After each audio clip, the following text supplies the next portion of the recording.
Bonjour à tous et bienvenue dans ce nouveau numéro de La Voix est libre, le rendez-vous politique de la rédaction. Aujourd'hui, gros plan sur la campagne municipale à Rochefort, en Charente-Maritime. Rochefort mérite-t-elle toujours son surnom de belle endormie? Quels sont les projets phares qui vont mobiliser les électeurs? Bien, pour en parler, nous avons invité trois candidats à déclarer la succession de Bernard Grasset à la mairie de Rochefort. André Bonin, bonjour. Bonjour. Vous êtes le candidat socialiste pour ces élections et jusqu'à présent, vous êtes le seul candidat à gauche. Face à vous, Hervé Blanchet, bonjour, candidat UMP UDI. Vous êtes conseiller régional et vous êtes un peu le candidat surprise de ces municipales, en tout cas à droite. À vos côtés, un autre conseiller régional, mais qui a fait partie, lui, de la majorité avec le groupe centriste humaniste, Alexis Blanc, bonjour. Bonjour. Alexis Blanc, cette expérience des centristes humanistes aux côtés de Ségolène Royal vous a valu d'être exclu de l'UDI. Aujourd'hui, on a des petits soucis parfois pour comprendre votre étiquette politique. Vous êtes quoi? Vous dites centre-droit, divers droite, centriste. Dites-nous un peu, clarifiez un peu tout ça. Cher ami, votre présentation est très habile, mais elle est inexacte. Je ne suis absolument pas exclu de l'UDI. Je suis membre fondateur de ce mouvement, c'est pas ce qu'on mouvement dit à l'UDI, de centre-droit. Je suis membre fondateur de ce mouvement, aux côtés de Jean-Louis Borloo.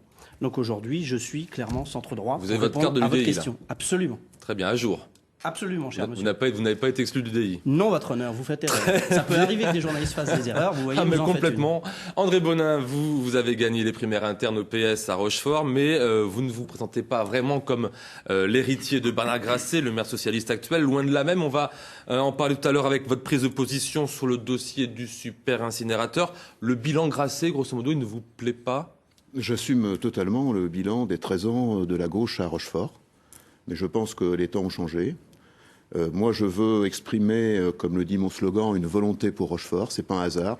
Rochefort s'est toujours construite par la volonté politique, a toujours avancé par une volonté politique, a commencé par sa naissance au milieu des marais, dans un lieu très improbable, très loin de la mer, où on y a créé le plus grand arsenal du monde. Bien, c'est l'exemple que nous voulons suivre et nous voulons incarner cette volonté. Quand vous dites les temps ont changé, ça veut dire que voilà, Bernard Grasset c'est le passé, maintenant moi je suis l'avenir. Oui, ce qui m'intéresse, moi, c'est l'avenir de Rochefort, c'est de faire avancer Rochefort, mais j'assume effectivement totalement, et je défendrai au cours de cette campagne le bilan de Bernard Grasset. Il vous soutient? Il me soutient modérément, parce qu'effectivement, justement, volonté, j'ai pris cette position et je l'ai prise en conscience. Et elle exprime une conviction. On va en parler dans et un pari pour l'avenir. Hervé Blanchet, vous êtes le candidat qui, on va dire quoi, communique le plus, du teasing, les spots publicitaires. On vous reproche de privilégier parfois la forme au fond. Est-ce que c'est un mauvais procès qu'on vous fait? C'est un mauvais procès car pour l'instant le fond va prochainement arriver. Il y a déjà eu des débats de fond et j'ai déjà donné de projets. Je tiens à préciser que ma liste est conduite avec l'UDI. Contrairement à ce que je viens d'entendre tout à l'heure, Monsieur Blanc n'est pas l'UDI. L'UDI est représenté au sein de ma liste par Bruno Ezzoli depuis très longtemps, depuis plusieurs mois. L'union, elle est là. Monsieur Blanc, on a du mal à suivre un peu son parcours, vous l'avez dit. Il était dans la majorité de Mme Royal. Il est plus vice-président, mais il est toujours dans la majorité de Mme Royal. Il s'est présenté au cantonal à Rochefort. Il a demandé au deuxième tour de voter pour le candidat PS. Donc, qu'il n'y ait pas d'ambiguïté. À Rochefort, je suis encarté UMP, vous le savez. C'est une liste UMP, UDI et des gens non encartés. Monsieur Blanc, il est suspendu de l'UDI. Il n'est sûrement pas représentatif de ce parti et sûrement pas représentatif du centre droit. Si vous souhaitez répondre et puis on passe à autre chose. J'ai cru comprendre que votre question portait sur nos projets. Donc, on va en parler après, les projets, moi, bien sûr. Je peux aussi dire beaucoup de mal d'Hervé Blanchet, pas du mal, notamment ce qui s'est passé en 2008, mais je n'en parlerai pas. Je préfère me concentrer sur les projets. Très bien. Alors, pour les projets, on dit que Rochefort est un côté, je le disais en introduction, un côté un peu belle endormi. Je vais prendre l'exemple, si vous voulez bien, de l'ancien hôpital Saint-Charles. Le bâtiment inoccupé depuis 2011 est perçu comme étant vraiment une verrue en centre-ville de Rochefort. Que va-t-il devenir? Quels sont vos projets? J'ai vu et j'ai lu, Monsieur Blanc, que vous aviez déjà des idées là-dessus. Alors, si vous le bien, on va commencer par vous. Oui, effectivement. Le site de l'hôpital Saint-Charles pose problème et Bernard Grasset a décidé de ne pas prendre position et de laisser la prochaine majorité décider. Nous avons beaucoup travaillé sur ce dossier avec toute mon équipe de Rochefort pour tous depuis 6 mois, que les projets de réhabilitation ne sont pas viables. Ils ne sont pas viables d'un point de vue économique car le bâtiment est hors d'âge et il est à l'abandon. Donc, premier point, nous le détruirons. Et puis, deuxième point, nous construirons des équipements structurants qui manquent à Rochefort. Et il y a 2 équipements très importants qu'on nous réclame, que la population attend. Le premier, c'est un centre aquatique que nous construirons sous la forme d'un partenariat public-privé, c'est-à-dire qu'il ne coûtera rien aux Rochefortais. Et le deuxième, ça fait suite à la polémique qu'il y a pu y avoir sur la restriction d'ouverture des horaires du centre Ferrer Cerca à Marseille, c'est nous construirons une salle polyvalente. Une salle polyvalente qui sera d'abord dédiée aux activités sportives et culturelles et à toutes les associations de la ville et du pays rochefortais. Alors avant de parler du financement de tout ça, je vais demander les projets des uns et des autres.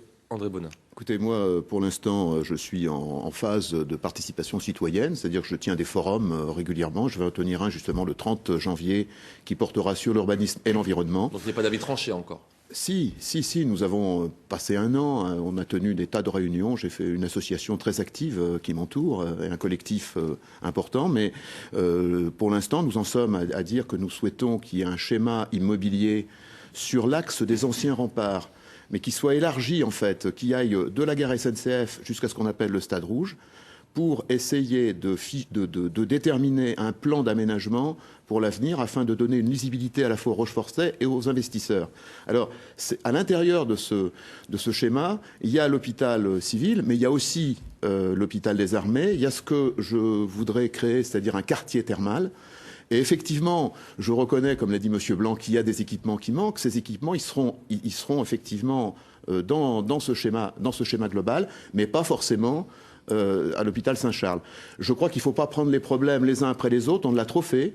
Et il ne faut pas prendre les choses petit bout par petit bout. Je crois qu'il faut avoir une réflexion d'ensemble. Et c'est à l'intérieur de ce schéma d'ensemble que nous pourrons installer, implanter les différents projets qui... Mais donc, si je vous entends bien, c'est plutôt là, sur le côté thermal, c'est ça, hein? Je crois que le thermalisme est, comme je le dis, une des mamelles de Rochefort et qu'il faudra effectivement le développer. Hervé Blanchet, on fait quoi de cet hôpital Saint-Charles? Alors, un programme, c'est pas un catalogue d'idées ou de propositions. C'est une cohérence. Non, mais ça intéresse pas mal les Rochefortais de savoir ce qu'on va en faire. Je vais répondre. C'est une cohérence. Et à Rochefort, il nous manque effectivement un schéma directeur, une cohérence structurante. Je rejoins ce que disait André Bonin. Et moi, je repartirai du port de Plaisance jusqu'au Stade Rouge par un schéma directeur avec un concours d'architectes pour voir la globalité de ce territoire. Et concernant le devenir de l'hôpital Saint-Charles, je me suis positionné très rapidement sur le sujet en indiquant que s'il y a un sujet majeur à Rochefort où on peut impliquer les citoyens, où on peut impliquer les Rochefortais, c'est le devenir de l'hôpital Saint-Charles. Moi, je propose un référendum municipal avec un appel à projet et permettre aux citoyens, aux Rochefortais, de voir justement quelle est la meilleure des solutions à partir d'un schéma structurant, à partir d'un concours d'architecture. Si on le lance rapidement, ça pourra aller assez vite. Mais vous savez, tout projet qui sera diligenté, créé sur ce site, demandera du temps. C'est évident. Alexis Blanc. Si je peux me permettre, je le dis gentiment à André Bonin et à Hervé Blanchet, en général, quand on parle de schéma directeur, c'est qu'on n'a pas d'idée. Et quand on dit je ferai un référendum, ça veut dire aussi qu'on n'a pas d'idée. Puisque le principe d'une élection municipale, c'est de présenter des projets, dire ce qu'on veut faire pour la ville, et quelque part, l'élection municipale sert de référendum.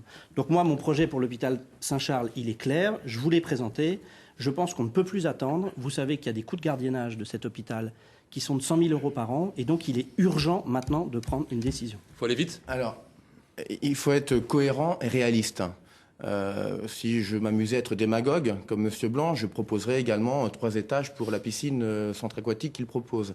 Il faut savoir qu'un centre aquatique, en général, c'est pas en général, c'est la règle, c'est 10% de déficit par rapport au coût de l'investissement.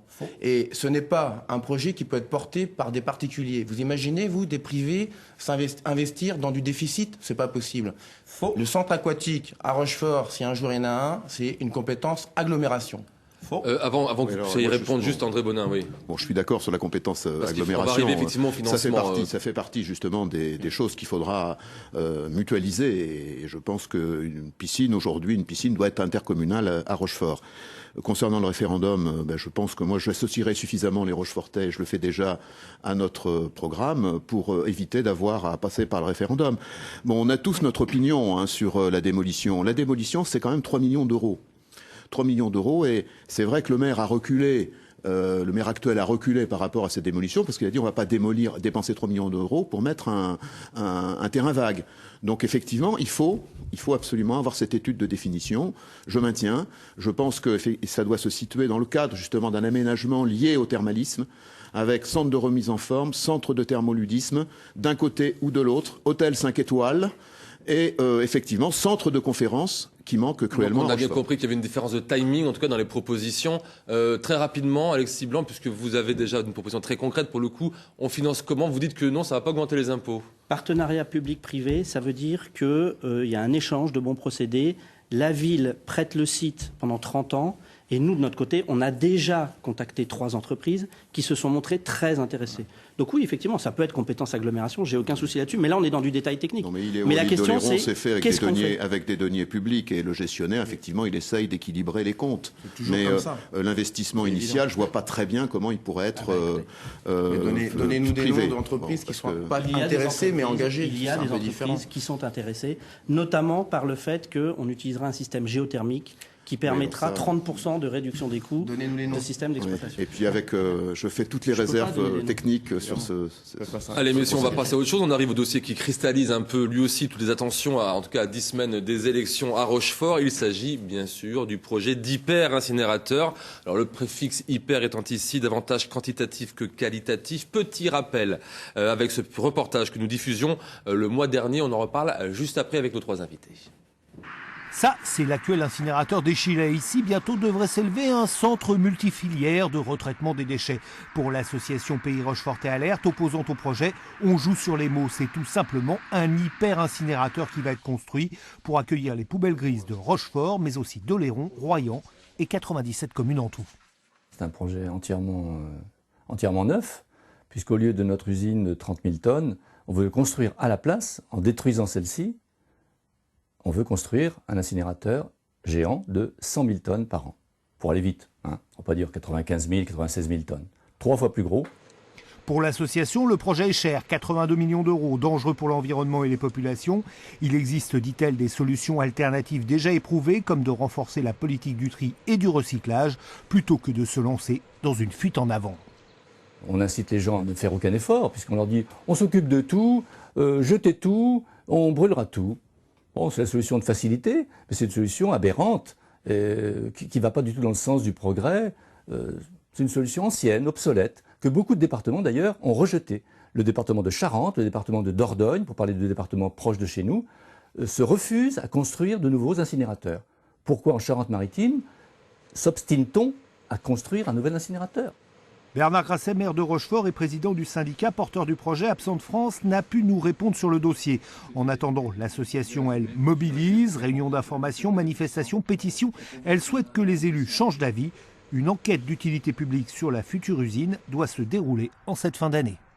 Et elle se déroule toujours, il me semble. André Bonin, vous vous êtes prononcé il y a quelques jours contre ce projet, alors que Bernard Grasset en était le principal instigateur. Pourquoi vous décidez-vous si tard et pourquoi être contre ce projet ? Parce que j'ai mené toutes les investigations nécessaires. J'ai confronté les partisans et adversaires du projet. J'ai cherché à voir ce qui se passait effectivement un peu partout dans notre pays. Et j'ai acquis effectivement la conviction que ce projet ne pouvait voir le jour pour des raisons d'abord sanitaires. Ce n'est pas un risque majeur, mais le risque existe. Et c'est déjà très important.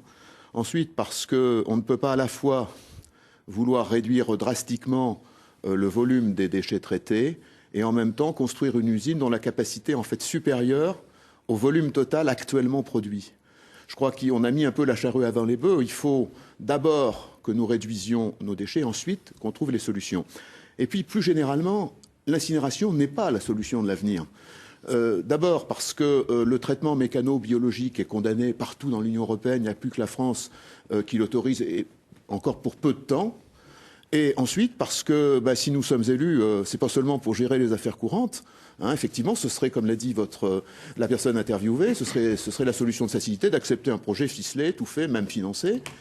Aujourd'hui, on travaille pour les générations futures, on travaille pour nos enfants, nos petits-enfants, et engager l'avenir de la collectivité sur 30 ans me paraît complètement déraisonnable à l'heure de la transition écologique. Vous aviez pointé également du doigt des problèmes un peu démocratiques en amont du dossier. La décision était pas très... Je crois qu'aujourd'hui, il faut... Est-ce que c'est réel ou est-ce que c'est un instrument politique pour vous détacher davantage de Bernard Grasset? Je crois que c'est le résultat du système actuel qui fait qu'on élit des gens dans les communes qui ensuite sont élus au niveau de la communauté, mais sans avoir exprimé un programme pour la communauté. Et là, c'est encore pire, puisque c'est un troisième niveau.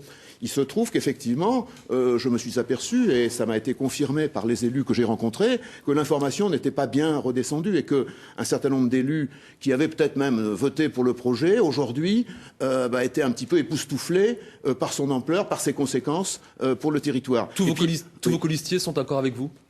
Tous mes colistiers, à l'exception d'un seul, sont d'accord avec moi.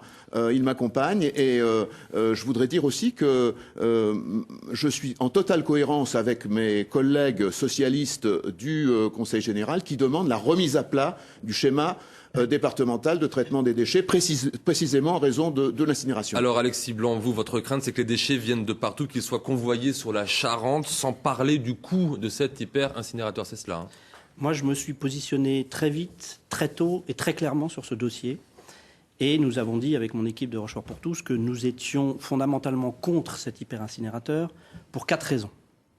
La première, c'est qu'il va à l'encontre de toutes les politiques environnementales menées au niveau européen et national. La deuxième raison, c'est parce qu'il va à l'encontre, ce qu'a dit effectivement avec justesse André Bonin, de toutes les solutions alternatives qu'on cherche à développer, le tri sélectif, le recyclage, le compostage, etc. La troisième raison, elle est importante, c'est parce qu'il y a eu un audit de la Chambre régionale des comptes qui dit qu'aujourd'hui, les installations sont surdimensionnées. Et quatrième raison, le rapport de la Chambre régionale des comptes dit également qu'il va entraîner une élévation du coût de traitement des déchets et donc une augmentation importante de la taxe sur les déchets ménagers. Donc pour toutes ces raisons, nous sommes contre. Et moi, je pense que le véritable projet qui est derrière du groupe Vinci, c'est de faire convoyer par bateau des déchets venant de l'extérieur et qui seraient traités par l'hyper-incinérateur. Alors, avant d'entendre le point de vue d'Hervé Blanchet, je vous propose d'écouter le 4e candidat à la mairie de Rochefort. Sa liste n'est pas encore complète. Il a pourtant très rapidement dit son opposition. C'était même, je crois, le premier à l'avoir dit, son opposition à ce projet d'hyper-incinérateur. Il s'agit du candidat villiériste Dominique Drouin. Et voici ce qu'il en pense. J'ai été le premier et j'ai même signé la pétition pour dire non à cet incinérateur pour une raison simple, c'est une raison touristique. À Rochefort et dans le pays rochefortais, on a un secteur qui tourne encore, c'est le tourisme. On a détruit beaucoup de secteurs, le secteur industriel notamment. Si on a un incinérateur qui traite 800 000 tonnes de déchets par an, c'est 800 000 tonnes, j'ai fait le calcul selon les jours ouvrés, ça fait 70 camions de 20 tonnes par heure. Plus d'un camion par minute. Sur des routes touristiques, je ne pense pas que ce soit très vendeur. Ça, c'est une raison. En plus, on aura une tour à 50 mètres de haut et un incinérateur, c'est pas très vendeur sur le point de vue touristique. Hervé Blanchet, pour le moment, vous êtes le seul à ne pas vous être encore prononcé sur ce sujet. Pour quelle raison? On prend encore un peu le temps de réfléchir à tout ça? C'est vrai que je n'ai pas fait comme mes concurrents qui se sont précipités pour, de manière électoraliste, se prononcer contre. J'ai envie de vous dire, ça serait facile pour moi également de faire de même. Je pense qu'il faut être responsable. Tout à l'heure, je viens d'entendre que le Parti socialiste allait remettre en cause le plan départemental d'élimination des déchets. J'ai du mal à le croire, puisque quand il a été voté, ce plan, le Parti socialiste ne s'est pas opposé. Si. Non. Si. Il s'est abstenu, il ne s'est pas opposé. Moi, je suis surpris qu'André Bonin découvre au dernier moment ce projet. Ses colistiers, pour certains, font partie du syndicat intercommunautaire, ont voté pour, il fait partie de la majorité de M. Grasset, il connaissait le dossier. On n'a jamais alerté qui que ce soit sur la présence de l'incinérateur actuel. Jamais. Pourquoi le prochain centre multifilière serait plus dramatique ou dangereux que celui qui existe? Je trouve ça étonnant. Dans la liste de M. Bonin, il y a une personne qui a démissionné ce matin, Mme David, j'ai appris ça à la radio, parce qu'elle n'était pas du même avis. Je sais qu'il y a d'autres personnes qui ne sont pas du même avis. Alors c'est vrai que c'est Rochefort Rassemble normalement, mais dans Rochefort Rassemble, à l'heure actuelle, il n'y a que le nom, parce qu'il n'y a pas les Verts, il n'y a pas les... Mais quelle est votre position, en fait? Laissez-moi terminer, je ne vous ai pas interrompu. Il n'y a pas les radicaux de gauche. Là, les communistes quittent la liste. Je réponds à une question par rapport à l'incinérateur, puisque les gens de chez vous qui sont pour sont partis. En tout cas, certains partent. Il y a à l'heure actuelle un problème de débat. On n'est même pas dans les conditions démocratiques. Pourquoi je vous dis ça? Donc ça veut dire quoi? Vous attendez un débat pour pouvoir prendre une position? Il y a une désinformation qui est très importante à l'heure actuelle. Je n'ai pas terminé mes consultations. Je rencontre la semaine prochaine, mercredi, pour rien vous cacher, les membres de l'association Pays Rochefortais Alerte avec mon équipe. Donc nous allons discuter. Ce soir, il y a une réunion à Rochefort. Je vais y assister. Aucune porte n'est fermée, si j'entends bien. Est-ce que vous avez, pour le moment, il y a quoi? C'est plutôt 60% favorable à l'incinérateur, 40% contre, ou il y a déjà quelque part. Enfin, vous avez forcément une idée déjà personnelle. Après, vous allez affiner, j'imagine. Oui, je vais affiner, mais il y a des choses cohérentes. Il me semble que dans le projet, il y a des choses cohérentes. Quand j'entends dire qu'on va transporter par des bateaux les déchets, il faut arrêter de faire peur aux gens. C'est pas raisonnable. Ce n'est pas responsable même. Ce n'est pas responsable. Quelle est votre Vous position? faites peur aux gens, Alexis Blanc? Je le dis gentiment à Hervé Blanchet, l'élection est dans 2 mois, il y a un moment ou un autre, il va falloir se positionner. Sur l'hôpital Saint-Charles, il va falloir dire ce qu'on pense. Sur l'hyper-incinérateur, il va falloir dire ce qu'on pense. Ça va venir. Je veux dire, le principe d'une campagne, c'est quand même de prendre des positions. Autre dossier de cette campagne, messieurs, là je pense que tout le monde a des positions là-dessus, ce sont bien sûr les impôts.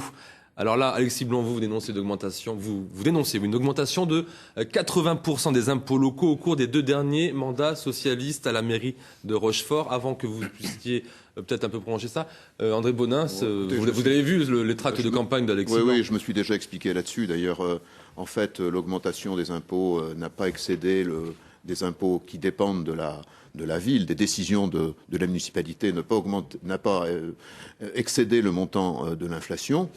Les impôts à Rochefort ne sont pas plus élevés qu'ailleurs.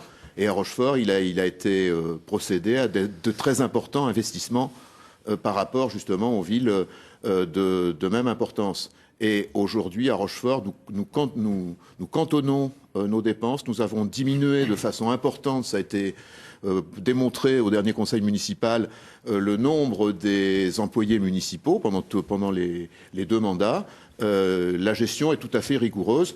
Bon, il est certain qu'on ne peut pas envisager de diminuer de 30% les impôts, parce que diminuer de 30% les impôts, c'est forcément aujourd'hui ne plus rendre certains services à la population. C'est ce que propose Alexis Blanc dans ses tracts de campagne. Alors je sais que les chiffres sont désagréables, mais malheureusement les chiffres sont têtus. Et je confirme, et tous les Rochefortais qui payent des impôts depuis 12 ans le disent, les impôts à Rochefort ont augmenté de 80%. Et la dette a augmenté de 40% dans le même temps. Et par ailleurs, je ne suis pas sûr pour autant que la qualité des services publics rendus par la municipalité ait augmenté du même niveau. C'est la raison pour laquelle, dès le départ, dès le mois de septembre, avec mon équipe, j'ai dit que notre priorité, ça serait de diminuer les impôts locaux de 30%. Et contrairement à ce que vous avez cherché à faire croire, ce sera sans diminuer les investissements, sans diminuer le personnel communal et sans diminuer les subventions aux associations. Non, mais j'ai parfaitement expliqué à l'euro comment je ferais. On réduira un certain nombre de postes, la communication, fêtes et cérémonies, la sous-traitance, et on renégociera un certain nombre de marchés. J'ai envie d'avoir l'avis d'Hervé Blanchet là-dessus, sur l'imposition. Est-ce que vous avez le même constat déjà? Est-ce que vous avez les mêmes propositions? Monsieur Blanc manque de notoriété, donc il faut faire parler de soi, et donc on va dans la démagogie. Moins 30% de réduction d'impôts, ce n'est pas possible, ce n'est pas réaliste, c'est de la démagogie. Oui, il y a eu l'augmentation de la fiscalité sur Rochefort depuis le début du mandat de M. Grasset. Évidemment qu'il y a eu une augmentation des impôts. À l'heure actuelle, la ville est endettée à 50 millions d'euros. Ça représente à peu près 2 000 euros par habitant. On est au-delà de la strate moyenne pour une ville comme Rochefort. Donc oui, il y a une augmentation des impôts. Il est évident qu'on peut faire quelques économies sur certains postes. J'essaierai de le réaliser. Mais réduire de 30% les impôts, je ne peux pas m'engager pour cela. C'est ça, vous proposez 30%, ça veut dire 4 millions d'économies. Est-ce que vous connaissez Jean-François Copé? Il me semble que vous l'avez soutenu pendant la primaire UMP. Non, vous me trompez. Il a dit le 20 novembre dernier, la priorité, ce n'est pas de savoir si on remélange encore les impôts dans un sens ou dans un autre, c'est comment on les baisse. Il faut rendre de l'argent aux gens. Jean-François Copé, président de l'UMP, parti d'Hervé Blanchet. Dominique Morvan, candidate UMP à La Rochelle, a annoncé que la priorité de son projet, ça sera la diminution des impôts. Donc je pense que je suis parfaitement en cohérence avec l'UMP. Je crois qu'on crée beaucoup de confusion, notamment on oublie que les impôts locaux, c'est aussi le département, que le département a augmenté effectivement beaucoup plus que ne l'a fait la municipalité. Moi, je m'engage à maîtriser la fiscalité, c'est-à-dire je m'engage à ne pas augmenter les impôts Et tout au long de votre j'ai mandat, l'intention, tout au long de mon mandat, j'ai Hervé Blanchet, l'intention. même chose. Oui. Il est évident que nous devons rechercher du partenariat avec des privés, chercher des mécènes pour augmenter la capacité de la ville. Et je n'entends pas augmenter les impôts, bien évidemment. Mais ça, c'est flou. Vous ça. savez qu'on... Mais non, la C'est pas question, non, c'est, attendez. la question, c'est Attendez. qu'est-ce qu'on fait. C'est clair. Moi, je ferai Je d'abord, vous ai répondu. je réaliserai la mutualisation des services entre la ville et la communauté, ce qui fera des économies d'échelle et nous permettra de dégager des marges Très de bien. manœuvre. Ça, c'est bien. Premièrement. Deuxièmement, j'embaucherai un collaborateur que j'ai déjà trouvé, Ah non. qui sera chargé spécialement pour tous les services d'aller rechercher tous les financements possibles J'ai la même chose. dans les projets des différents services qui sont Pas un faits. chasseur de tête, mais un de chasseur faire- de primes, c'est ça de hein. faire qu'il y ait une cohérence. Bon. Et troisièmement, effectivement, je multiplierai les collaborations publiques-privées, notamment avec des Rochefortais importants, à qui j'inviterai d'investir à Rochefort. Un dernier Donc, mot, vous Hervé Blanchet, sur la baisserez les fiscalité. impôts. Après, on va conclure Vous si vous voulez baisserez bien. les impôts. Je mettrai également en Eh ben, place c'est une une très cellule. bonne chose. Je mettrai également en place une cellule au sein de la mairie entre techniciens et élus pour aller rechercher justement les subventions. Car on a besoin, en tant qu'élus, techniciens, d'aller chercher les ressources. La sous-préfecture de Rochefort ne fermera pas finalement ses portes. C'est Manuel Valls qui l'a annoncé il y a quelques jours. Est-ce que la proximité géographique de La Rochelle est un frein à l'épanouissement de Rochefort? C'est toujours la question qu'on se pose. Est-ce que vous, le candidat à la mairie de Rochefort, vous le pensez? Très rapidement, s'il vous plaît. Non, Hervé Blanchet. La Rochelle n'est pas un frein. Au contraire, il faut vivre avec La Rochelle, trouver une synergie avec la future équipe municipale de La Rochelle. Et moi, je crois fortement au bipôle La Rochelle-Rochefort. Alexis Blanc. Au contraire, c'est une chance. Être à 25 km de La Rochelle, c'est une chance. On a un bassin d'emploi avec des gens qualifiés. Il y a beaucoup de choses à faire à Rochefort. André Bonin. Je crois que Rochefort a des atouts exceptionnels, que Rochefort se suffit à lui-même. Il faut que Rochefort devienne ce qu'il est. Et moi, j'ai l'ambition de faire de Rochefort une ville connue dans la région, en France et bien au-delà en Europe. Merci beaucoup, messieurs. C'est la fin de cette émission. Merci à vous trois d'avoir accepté notre invitation. Pour voir ou revoir ce numéro de La Voix est libre, n'hésitez pas à vous rendre sur votre site internet poitou-charentes.france3.fr, mais aussi sur plus.fr. La Voix est libre, c'est également sur les réseaux sociaux, avec le compte Twitter et la page Facebook de la rédaction. La semaine prochaine, retour du Club de la Presse. Je sais que vous l'appréciez. Pour leur place au journal de la mi-journée, présenté par Marie-Ange Christofari. Excellente journée et très bon week-end à toutes et à tous.